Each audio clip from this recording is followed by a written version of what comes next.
Ayan, what's up po mga kasolid Dave supporters and Katikram supporters, no? So, to this video guys ay pag-uusapan po ulit natin ang mga dilulo, no? Ang mga reaction ng mga taong hindi ko alam kung saan po sila pumupulot, no? Ng lakas ng loob at kapal ng mukha para batikusin ang isang taong tumutulong at para batikusin ang isang batang walang ginagawa sa kanilang masama, bagkos no naging dahilan, no, ginamit ang batang ito para maraming maabot ang isang Samaritan vlogger, no. So ngayong araw po ng Miyerkules, no, April 16, 2024, ang dali lang po ng araw mga kapwa ko nagmamahal kay Kuya Dave. Ilang buwan na lang po ay kaarawan na naman ng ating Kuya Dave. So abangan po natin ang collaboration, no, na pa-birthday sa nag-iisang panganay ni Tikram. So, magandang umaga po sa inyong lahat, magandang araw, no, sa ating lahat. I hope nasa mabuting kalagayan ang bawat isa sa atin at sana is okay po, no, ang lahat sa atin. So, katulad po ng nasabi ko, no, mga kasolid Dave at Tikram supporters, no, yan, naniwala na po kayo, no, na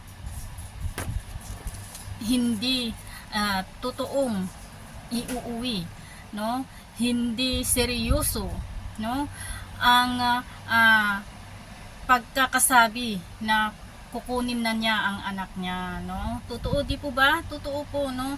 The way pa lang, no, yung expression pa lang po ng mukha niya nung sinabi niya at yung pagkakabitaw niya po ng salita, wala pong conviction, no.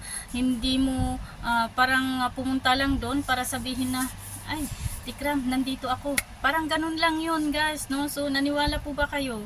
At sabi ko nga, kunwari is real, no? Totoo ang pagkukunwari, di po ba? But anyway, sabi ko okay lang yan. At least, alam po natin, no? Alam po natin na kahit papaano is makakapag-aral, may pagpapatuloy ni Luis ang kanyang pag-aaral. At katulad nga ng sabi ko, no? Next time is gamitin po nating gamitin po nating maayos ang ating mga utak, no. Hindi ko namang sinabing walang utak, kaso gamitin natin ng maayos. Huwag po tayong magpasulsol, no. Huwag tayong susugod-sugod, no, sa mga ganyan. Huwag tayong bubuo ng desisyon, no, kung wala tayong magandang rason, no, at wala tayong basihan para di tayong magmukhang katawa-tawa, no. So ayan ha, sa mga supporters ng isang bata dyan, sa susunod din po ay pag-isipan yung mabuti ang mga hakbang ninyo, no.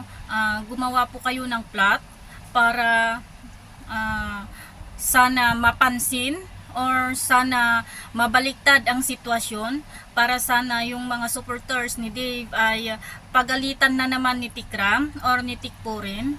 Pero anong nangyari sa kagagawan nyo? Nabaliktad ang pangyayari. Kayo ang naging katawa-tawa at lumabas lahat, no, ang mga usapan nyo sa fan page nyo, sa GC nyo, no. So ayan, kung sa susunod na may maitim na naman po kayong plano, plantyahin nyo, no, plantyahin nyo para po hindi bumalik sa inyo ang inyong mga plinaplano, no. O kaya kung ako po sa inyo, mga supporters ng isang bata dyan, medyo magminor ako, no, magmiminor ako, kasi sabi ko nga, hindi lang una, hindi lang pangalawa po itong ginawa nyo na ganito para lang sa ganon ay ang mga supporters ng isang bata ang mabaliktad, no. Pangatlo na po ito na ginawa nyo. Pero anong nangyari? Lahat is love, no, hindi po umubra. ng mga plano nyo. So kailangan po nating guys, no, kailangan po nating tanggapin, no, ang mga pamumuna, no, kung ito naman ay may basihan, no, sa mga supporters.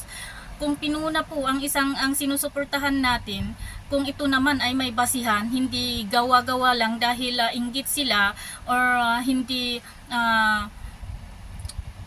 po kwento-kwento dahil po naiinggit sila, tanggapin po natin, no? Tanggapin po natin at titignan din po nating mabuti. Hindi yung dahil pinuna ka is ang dami mo ng kuda, hindi mo tinitignan kung ito ba'y totoo o hindi, no?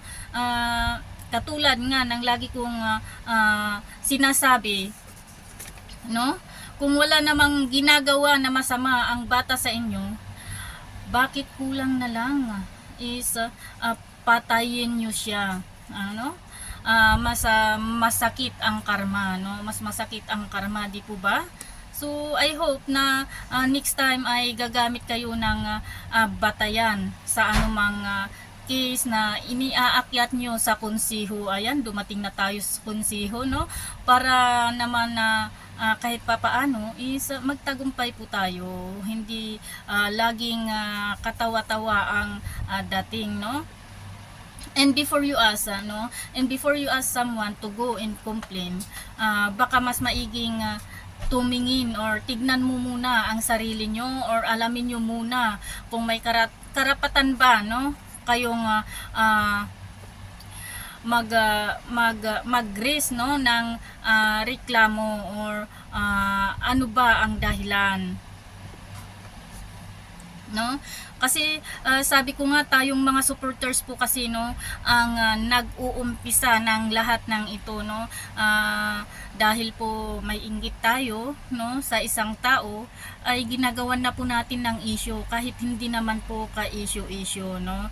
So yes, nandun na po tayo sa bigkas na salita, no, ng isang Dave supporters, pero hindi naman po niya sinabi na mayroon siyang, no, ang sabi niya parang, no, kung yun ay hindi katanggap-tanggap sa inyo is bakit hindi na lang natin sabihin, no, o kaya itawagan yung ating sinusuportahan next time kasi makihalubilo ka, di ba? Hindi natin gawin natin yun para sa ganun ay maitama ang mali, no? Sa part na ito, sa nangyaring ito, no, sa pagpapasugod nyo sa nanay ni Luis sa Manalastas family, ang laki pong revelasyon, no, ang ipinakita nyo dito, no. Alam nyo kung bakit?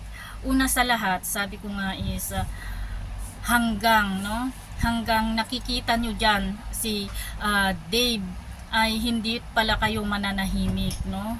Hanggang nakikita nyo pala na maraming nagmamahal, sumusuporta kay Dave, kasi sabi ko ginagawa nyo po ang lahat, no? Lahat ng paninira, ibinabato nyo lahat kay Dave, lahat ng pangungutya, binabato nyo lahat kay Dave para lang yung mga lahat, at pati, no, ito ang pinaka-importante, mga masasamang ugali, no? Binabato nyo lahat kay Dave. Biruin mo yan, makasarili, no? Sinabihan yung tabatsoy, no, matakaw, ano ba yun, mayabang, no, walang respeto, bobo, kung ano-ano pong ibinato nyo sa bata para lang po yung mga ibang supporters ay mag-give back, no, mag-stick back sa pagsuporta sa bata. Pero anong nangyari, guys, no, lalo po nilang minamahal yung bata kasi naman po nakikita po nila, no, na yung mga sinasabi nyo pong mga di magandang katangian ni Dave ay kabaliktaran, no, sa napapanood po nila at nakikita nila pag pumupunta po sila sa Manalastas family, no. At the same time, no, sabi ko nga po sa inyo, yung paninira nyo na yan is ang binabagsakan po, no, ang nagsasuffer po ay si Luis, no. Kung sabi nyo nga mahal nyo si Luis, ipakita nyo ang pagmamahal nyo kay Luis sa gawa, hindi po puro ngak-ngak, no. At huwag po nating gamitin ang pamilya ni Luis, no, para para po lalo po kayong masira sa harap ng Manalastas family at sa mga ibang supporters, o wag nyo na po kaming pansinin sa mga solid Tikram supporters, no, kasi mayroon ding mga solid Tikram supporters diyan, guys, no, na hindi yung mga batang tinitignan nila kundi yung pagtulong ni Tikram. So para po sa ganun ay makagain po kayo ng simpatya ng iba pang supporters, is kailangan ipakita nyo sa kanila kung ano nga ba talaga ang kayang gawin, no, na pagpapakita ng pagmamahal, no, ang fan page ni Luis, maliban sa paninira sa isang batang walang ginagawa sa kanila, no. Nakita nyo kung gaano karespeto si Dave, nakita nyo kung paano niya ituring si Luis, pero hanggang ngayon ay ang turing nyo kay Dave ay kaaway nyo, ano, ang turing nyo kay Dave ay ano yun, parang siya po ang dahilan kung bakit hindi umaangat ang sinusuportahan nyo, pero ang dahilan po talaga ay kayo, no. Inuulit-ulit ko, lagi ko pong sinasabi po ito, na kayo ang dahilan kung bakit po hanggang ngayon ay sabihin na natin, no, na kayo pa rin ang sumusuporta kay Luis, no. At kahit ilang beses po nating sabihin sa inyo na maging patas sana, maging pantay tayo, no, sa pagbabato ng mga salita, pero hindi nyo naman po pinapakinggan. Kung ano lang po yung gusto nyong sabihin, yun lang po ang gusto nyong gawin. So ayan ang resulta, no, naging katawa-tawa kayo. Although sabi ko nga, may mga iba na hindi alam ang istorya, is ang sinasabi po nila ay kasalanan ng supporters ni Dave, no, pero okay lang yun, mangilan-ngilan lang sila, no. At dahil nga po sa ginawa nyong yan, is hindi ko alam, no, kung matatawa ako, no. Lalo na po, sabi ko nga po sa inyo, is katatapos lang ng pagkatapos niyan, andun na naman po kayo sa mga GC nyo na talagang binabanatan na naman po si Tikram, no. Andun na naman po kayo sa mga GC nyo na si Tikram at Dave na naman ang inyong binabanatan. Talaga naman din na walang sawa, no, ang mga pagbanat kay Tikram at kay Dave, no. Pero wala tayong magagawa eh. Utak talang ka na talaga kayo, no. Naka-steady na po sa utak nyo na kayo ang magaling, kaya wala na po tayong magagawa, no. So sabi ko nga, pati ibang bata, no, na mga sinusuportahan ni Tikram ngayon ay idinadamay nyo, no, para lang alam mo yon, para lang matrigger po kami, no, sa mga pinagsasabi nyo. Pero sabi ko nga, babagsak po ulit sa inyo yan, no. Karma is coming, no. So ayan po, ulitin ko po, sige lang po, no, sige lang po, pag-isipan nyo pong mabuti ang gagawin nyo pong plot para po hindi po kayo kaawa-awa at katawa-tawa sa susunod, para maging successful, no, ang plano nyo sa susunod. So malapit na po ang birthday ni Dave, at makikita nyo na naman ang mga pasabog ng mga nagmamahal sa kanya. So kailangang isabotahin natin to, no, isabotahin natin to para masaya, di ba? Ayan, alam ko po, no, alam po namin, no, na iisa lang ang pinupunto nyo ngayon, kasi nag-aalala kayo, malapit na naman ang kaarawan ng isang bata, no, at sigurado na magsidatingan na naman ang mga blessings para sa kanya, at yung sinusuportahan nyo ay hindi ko alam kung mayroon, no. So kaya po kayo gumagawa ng issue, no, na to the extent na ginamit nyo ang nanay ni Luis, no, at ang magaling din na kapatid ay nakiayon. So ayan ang resulta ng mga kagagawan nyo, no. So sabi ko nga, good luck na lang sa susunod na plano nyo, at sana magiging successful po ito. At sa mga nagmamahal din po kay Dave, no, sabi ko nga is keep loving and supporting Dave at fighting, no? Keep fighting the true essence of love, no?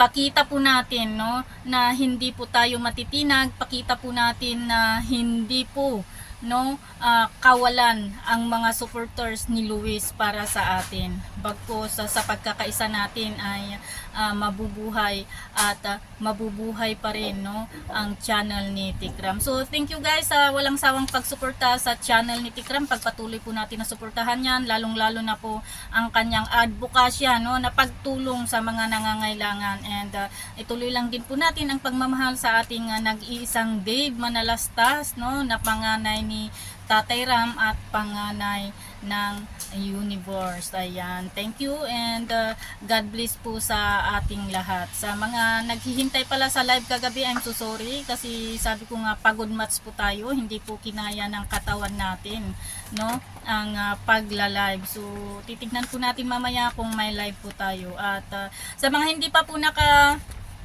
nakasubscribe, subscribe na po kayo, and pakipindot na lang din po yung notification bell para po updated po kayo sa mga maritisan na mangyayari, no? And thank you, and God bless po sa inyong lahat. Bye po.